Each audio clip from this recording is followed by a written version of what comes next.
Scandal, scandal, scandal. It doesn't seem like a week goes by that there is not some famous person, political, entertainment, or otherwise, who is involved in a scandal. This past week, no exception. The former Secretary of State, Hillary Clinton, and the presumptive Democratic nominee for the 2016 presidential candidacy in the United States has been embroiled in a problem the past several days because it was revealed that while she was Secretary of State, she kept all of her correspondence, email correspondence, on her own private server in her own home rather than using the government channels, government servers, which is required by law by federal employees.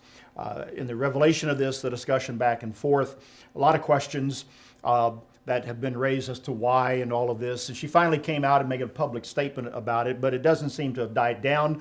Nobody knows what the ultimate impact will be upon her run for the presidency, which is yet to be announced, but time will tell. Who knows how this will all play out.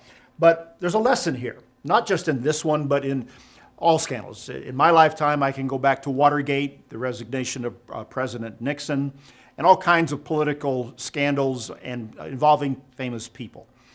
When something happens, and even on our level, we make mistakes, we get caught with our hand in the cookie jar, and things happen to us that might be not on the front page of the newspaper, but impacts our family and our relationships and our job or school or whatever. We get caught. We've made a mistake. And at that juncture, we have a choice what to do. Because a lot of times how we handle it, how we respond to it, what we say about it, will have sometimes even bigger consequences, good or bad, as opposed to what we actually did. We may have to serve a penalty, and it may cost us in certain ways, but how we deal with it is what's really important. How Secretary Clinton or any other public figure deals with the scandals of their own lives will be something that will determine exactly whether it goes away, cripples their chances to be a president of the United States or some other figure, or maybe even whether or not you will be able to continue on in your job or in your role or with the esteem of your colleagues, family, or friends. Here's a tip.